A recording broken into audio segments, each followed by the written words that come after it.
ایک تعریف ہے بندوں کی، جو بندے آج تعریف کر رہے ہیں یہ کل آپ کی تعریف نہیں کریں گے، مذمت کریں گے۔ اس لیے بندوں کی تعریف کا کیا ہے؟ تعریف سننے کی خواہش رکھیں، پر کس سے؟ اللہ سے، اللہ کے فرشتوں سے۔ جب اللہ کسی کی تعریف کرتا ہے تو اس کو دائمی عزتیں عطا فرما دیتا ہے۔ اللہ فرشتوں کے دل میں محبت پیدا کر دیتا ہے، پھر اپنے بندوں کے دل میں اس بندے کے لیے محبت پیدا کر دیتا ہے۔ دو چیزیں ہوں تو پھر قربانی قبولیت کے اعلیٰ مقام تک پہنچتی ہے۔ ایک چیز ہے خوش دلی اور دوسری چیز ہے اللہ کی رضا کے لیے۔ جہاں تک قربانی کے مسائل ہیں ان میں سے اکثر مسائل سے آپ لوگ واقف ہیں، اس لیے میں ان کو نہیں دہرا رہا، اتنا ہی عرض کر رہا ہوں کہ یہ بات آپ اکثر سنتے ہیں کہ جانور عیب والا نہیں ہونا چاہیے، اور عیب کیا ہے؟ جو اس کی خوبصورتی کو ختم کرے یا اس کی افادیت کو ختم کرے، وہ عیب ہے۔ اگر کسی جانور کا کان تہائی حصہ کٹا ہوا ہے یا تہائی سے زیادہ کٹا ہوا ہے، اس کی قربانی نہیں لگ سکتی۔ سینگ جڑ سے اکھڑا ہوا ہے، اس کی قربانی نہیں لگے گی۔ بکری کے 2 تھن ہیں، ایک تھن خراب ہے ایک ٹھیک ہے، اس کی قربانی نہیں لگے گی۔ اور گائے بھینس کے 4 تھن ہیں، 2 تھن خراب ہوں تو پھر قربانی نہیں لگے گی۔ ہاں 1 تھن خراب ہو، 3 ٹھیک ہوں، پھر قربانی لگ سکتی ہے۔ بعض لوگ پوچھتے ہیں کہ کیا کٹے کی قربانی دی جا سکتی ہے یا نہیں؟ یہ جو کٹے کا لفظ ہے یہ عمر نہیں پوری کرتا۔ پتہ ہے آپ کو کہ گائے کی قربانی دینے کے لیے عمر کتنی ضروری ہے؟ 2 سال۔ تو کٹے کا جو لفظ ہم بولتے ہیں وہ 2 سال سے چھوٹی عمر کے لیے بولتے ہیں۔ 2 سال کا بھینسا ہو یا 2 سال سے زیادہ کا ہو، اس کی قربانی دی جا سکتی ہے۔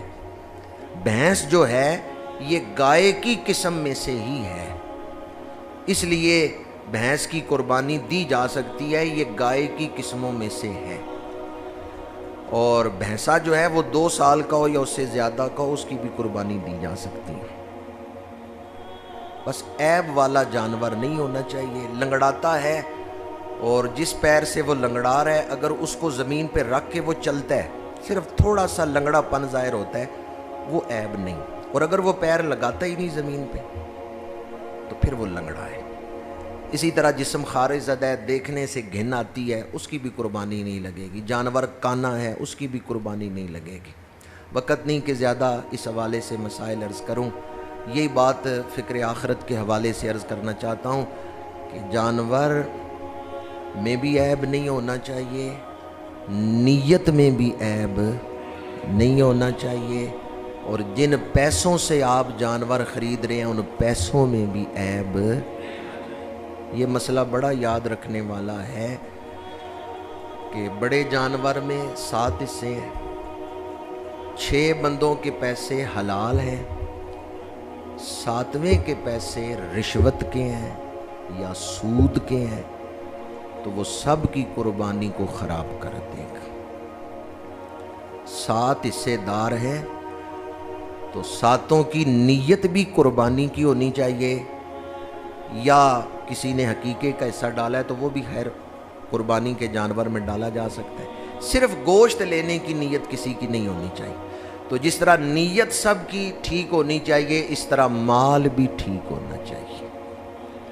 وہ لوگ جو اجتماعی قربانیاں کرتے ہیں بطور خاص، ان کے لیے یہ بات عرض کر رہا ہوں کہ اس مسئلے کا دھیان رکھیں، کسی ایک حصے کی وجہ سے باقیوں کو نقصان نہ پہنچائیں۔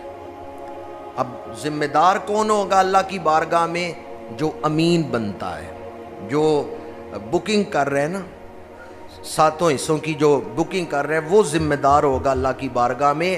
اگر اس نے کسی ایسے شخص سے پیسے لیے ہیں جس کے بارے میں مشہور ہے کہ یہ رشوت خور ہے، جس کے بارے میں مشہور ہے کہ یہ رزق حرام کھاتا ہے، تو پھر وہ اس کے حصے کو شامل کرتے ہوئے وہ خود ذمہ دار ہوگا۔ آخری بات عرض کر رہا ہوں، ان دنوں میں کئی ایسے لوگ جو قصاب نہیں ہوتے، وہ بھی جانور ذبح کرنے کے لیے گلیوں میں پھر رہے ہوتے ہیں اور انہیں مسائل کا علم نہیں ہوتا۔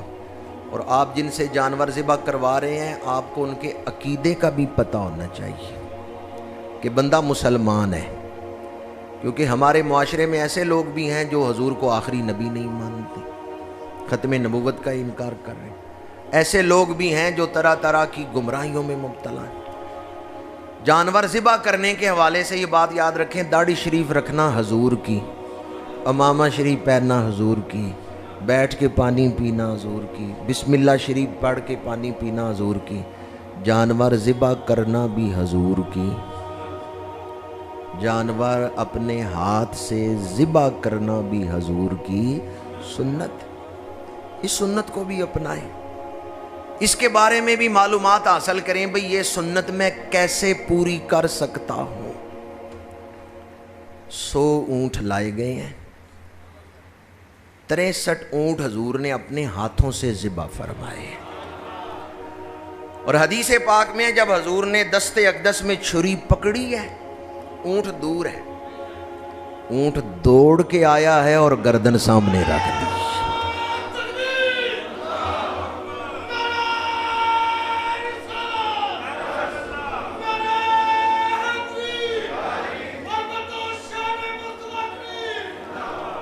ہما آہوان سہرا سر خود نہادہ برکف با امید آنکے روزے تو شکار خواہی آمد، نہ شود نصیب دشمن کے شود ہلاک تیغت سر دوستاں سلامت کے تو خنجر آزمائی۔ سارے ہرن اپنے سر ہاتھوں پہ اٹھا کے پھر رہے ہیں، کب محبوب آئے گا جو ہمیں شکار کرے گا۔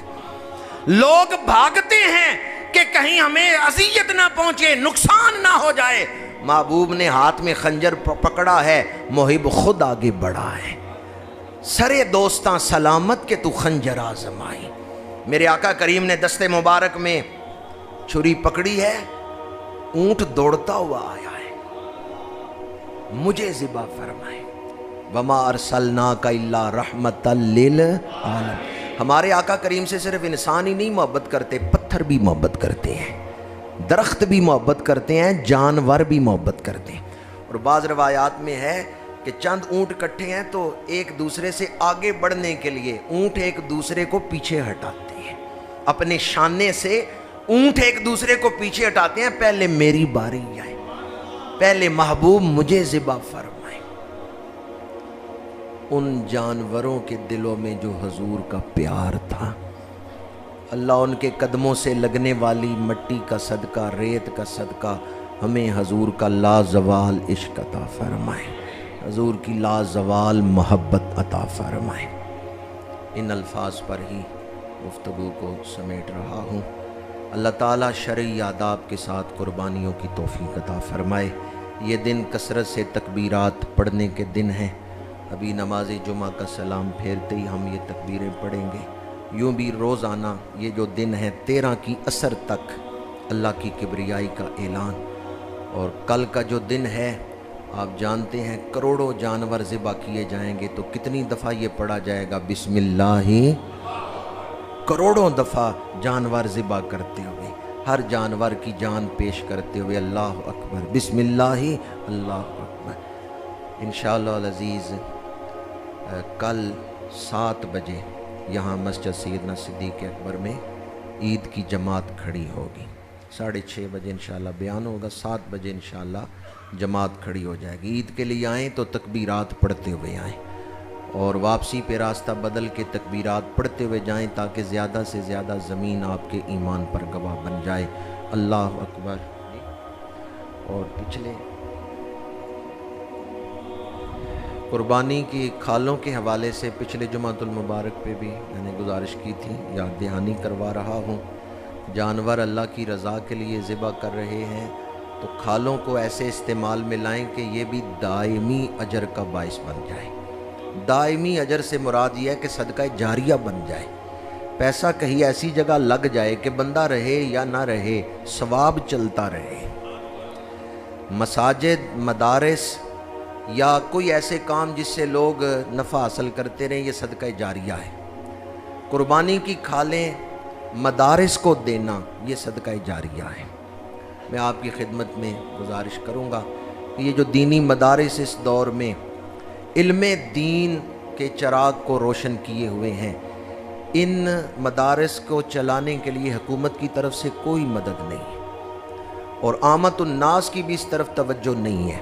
چند خوش نصیب لوگ ہیں جو ان مدارس کے ساتھ محبت کرتے ہیں۔ تو یہ ایک موقع ہے، اس موقع پر آپ قربانی کی کھالیں، جامعہ صفت المدینہ کو دیں، جامعہ کے جو مختلف شعبے ہیں ان کی ترویج و اشاعت کے لیے اپنا کردار ادا کریں۔ بالخصوص جو مسافر طلباء یہاں ہیں ان کے شبانہ روز ضروریات زندگی پورا کرنے کے لیے اپنی قربانی کی کھالیں جو ہیں وہ ادارے کو دیں۔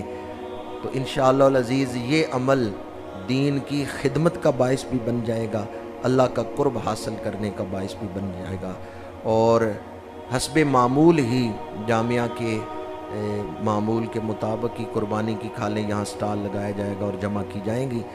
جو احباب قربانی کی کھالیں جامعہ کو دینا چاہیں اور ان کو طریقہ کار پتہ نہ ہو، وہ ٹیلی فون نمبر لے جائیں جمعۃ المبارک کے بعد، اس نمبر پہ فون کریں، کوئی ساتھی آپ سے لے آئے گا، اور اگر خود یہاں پہنچا دیں تو یہ آپ کی طرف سے دوہری نیکی ہوگی، دوہری خدمت ہوگی انشاءاللہ العزیز۔ حسب معمول جامعہ صفت المدینہ کے طلباء کے لیے ادارے کے جملہ شعبوں کے لیے قربانی کی کھالیں جمع کی جا رہی ہیں۔ میں آپ احباب کو رغبت دلاؤں گا کہ آپ ضرور اس عمل میں، اس نیکی میں شامل ہوں۔ اللہ تعالیٰ توفیق عطا فرمائے۔ وما علینا